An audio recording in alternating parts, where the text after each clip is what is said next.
Law&Crime's daily debrief, everybody. Attorneys on both sides in the Harvey Weinstein sex crimes trial have agreed to get rid of some of the many people summoned to hear the case, as those attorneys file complaints about publicity and the judge threatens to punish one of the summoned jurors. Law&Crime's Jesse Weber joins us live from outside the courthouse in Lower Manhattan. He's been in the courtroom all day watching jury selection unfold. Jesse, good evening.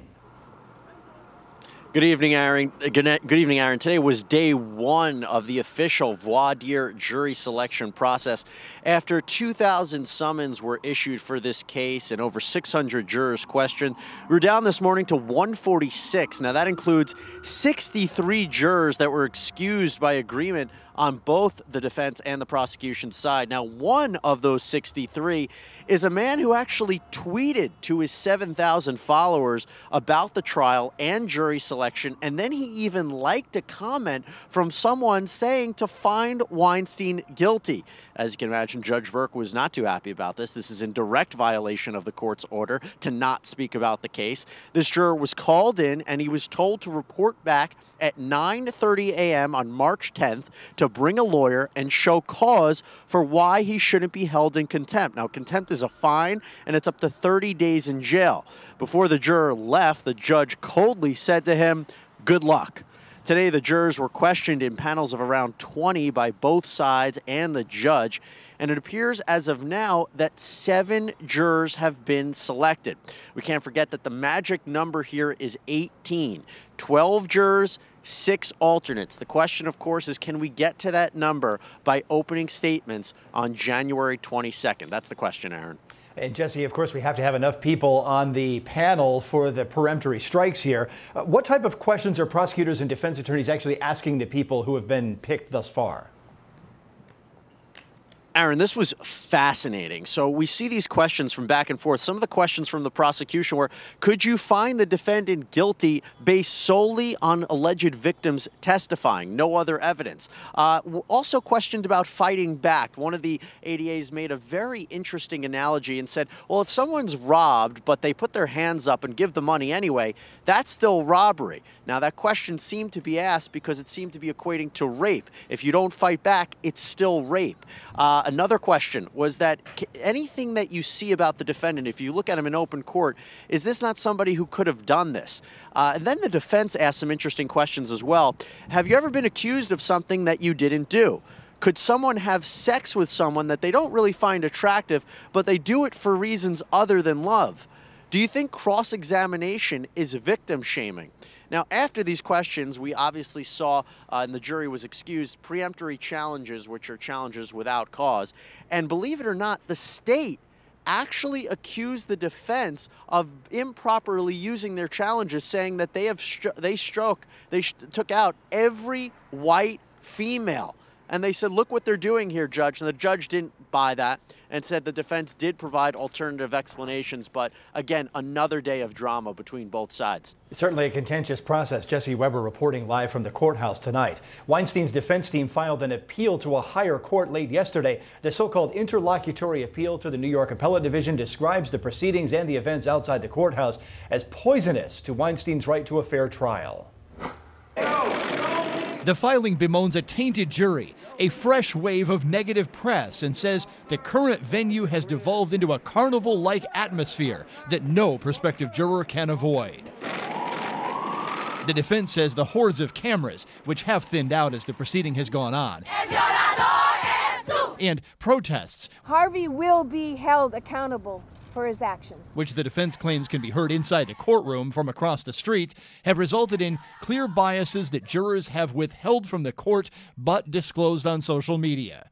This court has an obligation to step in at this point and halt the media frenzy that has plagued the courthouse and its surroundings, the defense writes, even as the defense has fed into some of it. She stands up in front of a court and calls my client a predator. Mr. Weinstein, again, has a right to a fair trial. The defense says 91% of prospective jurors reported some exposure to coverage of the case they've been summoned to potentially hear. The defense also claims there has been nothing objective about the coverage as a whole, and even names the Law&Crime network among the many news organizations it cites. Summing up the coverage, the defense says it's a chorus in condemnation of Harvey Weinstein. The defense requests a change of venue to either Albany or Suffolk counties as a solution. Let's jump in with analysis now. One judge and 3 attorneys with us tonight. Let's begin with Attorney Eklund Mercy in Atlanta and Judge Brandon Birmingham in Dallas. So, Judge Birmingham, you have to preside over cases like this down there in Texas. What's going through your mind as you watch this happen up here? Can the defendant get a fair jury who will make a decision not based on what they read online or what they heard here at the Law&Crime Network, for example, but based on what the evidence is admitted at the trial and the law that I, as the judge, give to them and nothing else? Can they uphold their oath? That's what you're trying to get. When you're faced with questions like this, though, Judge, where the defense is basically asking a judge to step down and then trying to get an appellate court involved, if you're hit with something like that, what do you do? Well, you understand what your role is as the judge, is to be a neutral arbiter. You respect each side for zealously representing their client, as they should do. And you let the chips fall where they may. Your adherence is to the law and the Code of Criminal Procedure and the Constitution, and that's it. Eklund Mercy, attorney in Atlanta, Georgia. Eklund, should this case be moved? What do you think? I think so. I actually do. I do not like cases being tried in the court of public opinion. And Mr. Weinstein deserves a fair trial. And not only that, the alleged victims deserve a fair trial. So with that being said, when you have a group of people, when you have press conferences in front of the courthouse saying how your client is a terrible person, that does not help you. And then it feels like, the jurors have to feel some type of way. What if they find him not guilty, even on one of the charges? Can that mob turn against them? So there's a lot of things to consider. And because of how high profile this case is, I would actually consider moving it. Let's turn now to our New York attorneys in studio with me, Brian Buckmeyer, Catherine Smith. You both practice right here in this jurisdiction. Brian, your analysis of what's happening. Yeah, so it's interesting how the Batson challenge is being used here. The Batson challenge is when one side is saying that another is deselecting people based on whether it be race, ethnicity, or gender. Batson dates back to 1986 and Batson v. Kentucky, and then added race and ethnicity afterwards. You can't do that. You can deselect people for whatever reason, but you cannot do it based on protected class. I think it was interesting that it was brought up, but of course, the judge overruled it. Yeah, I mean, so Catherine, apparently there was enough of an explanation that there was not just simply a gender bias, if we can call it that, on behalf of the people making the strikes. Right. I mean, I think as a matter of course, you usually bring up a Batson challenge, even if it might not really be. It's part of one of the things you need to do if there is a specific pattern that you see. But if the judge found that that wasn't the case, and there must have been some other justifications for each individual juror, they could say, you know what, that person had too close of ties with, a defendant or whatever it was. It's a closely watched case. We will continue to watch it and play our role here. And now let's look at a case we'll be covering shortly here on the Law&Crime Network involving a defendant raising questions about ritualistic killings and a jailhouse informant. There's no right or wrong answer. Donald Hartung faces the death penalty in Florida if convicted on charges he murdered his mother and his 2 brothers in this house in Pensacola. Authorities claim Hartung committed so-called ritualistic killings tied to witchcraft on the date of a rare blue moon. But prosecutors may argue a financial motive instead. Still, the jury questionnaire asks these questions. Are you familiar with Wicca? If yes, what is your understanding of Wicca? Then, have you ever used an Ouija board? If yes, please explain the circumstances. Also, have you or anyone close to you ever practiced Native American rituals? If yes, please explain the circumstances. And what we're asking you as jurors to do is look into your souls, look into your conscience, and tell us honestly, or answer honestly, the questions that we ask you.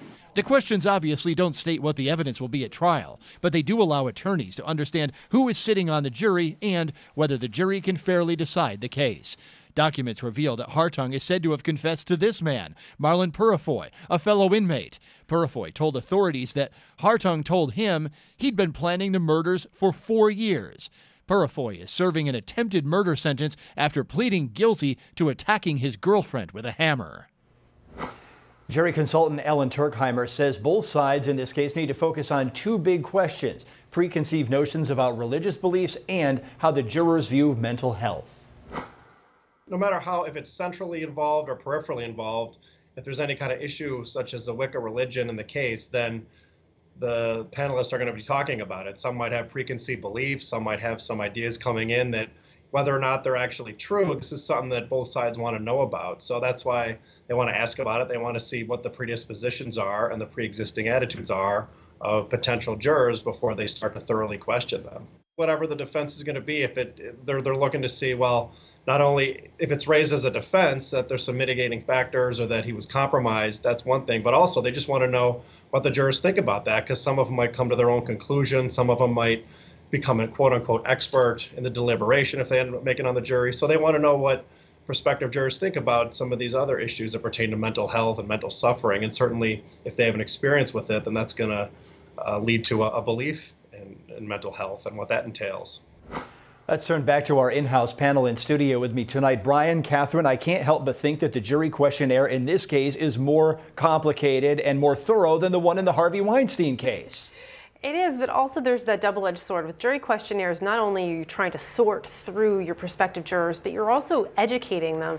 And here with all the WICA questions, you're wondering if they're really trying to taint the jurors' impressions one way or another of this defendant. Who knows if that's even going to come out during the trial? Exactly, Brian. We're hearing from the state that this might be a case involving a simple financial motive and that the rest of this seedy information might not even come in. Exactly, but in finding the right juror, you want to see what their biases are coming in, and everyone has them. It's not a negative or a positive, and what preconceived notions they might have. Because while this might be just about money, the Wicca and the religious beliefs are definitely on the peripheral. Exactly. Let's turn now to our panel watching from afar with us tonight. Eklund Mercy in Atlanta. If you were the prosecutor here, would you be going for the financial motive, or would you really want to bring in Wicca? Would you want to bring in the Blue Moon? Would you want to bring all this other information in?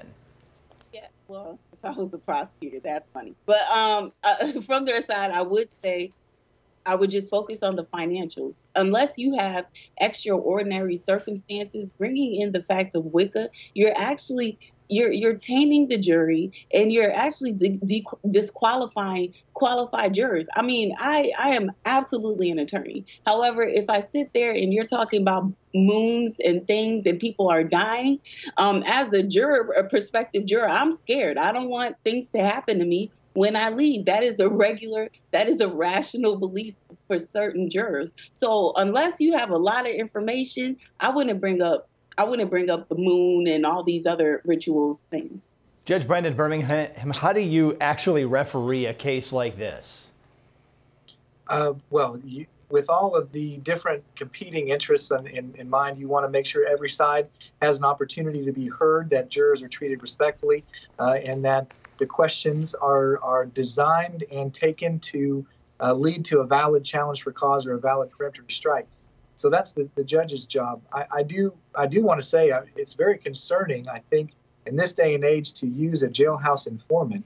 It will be really interesting to see how strong this person is and how they plan on using his testimony at trial. We've learned a great deal of lessons in the past about guys and witnesses like that.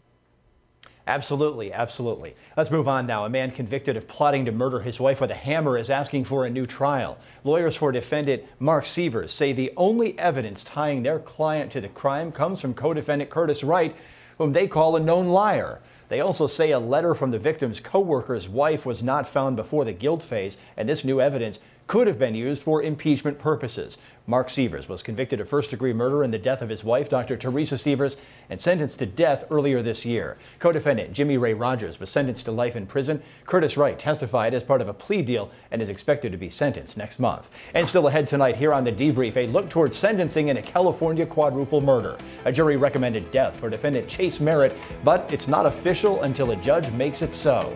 A look at a long, contentious case and a look ahead to tomorrow's hearing when we come back.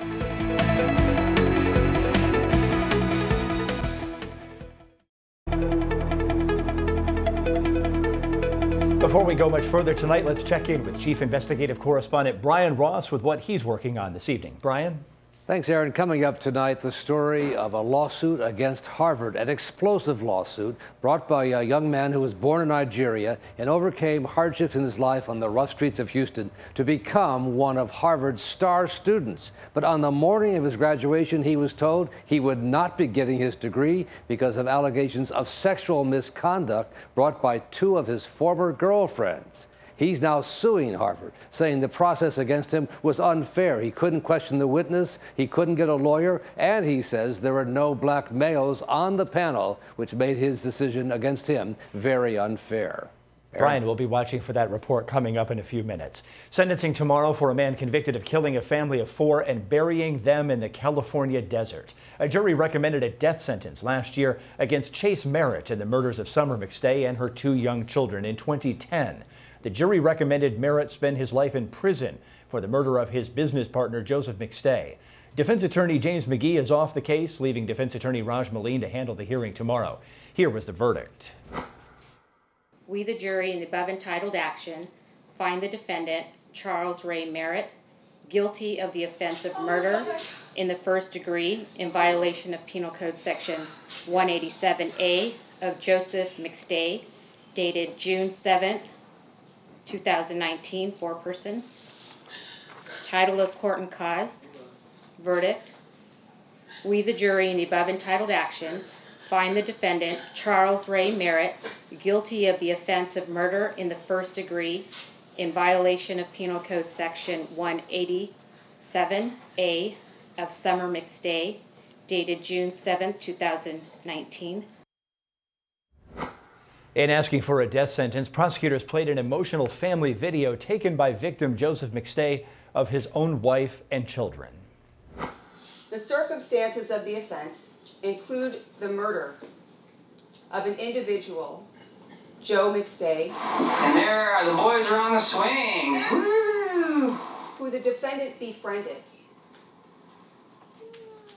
Summer McStay, who clearly took the brunt of the injuries when you heard testimony about her remains and how she was found with her jaw broken.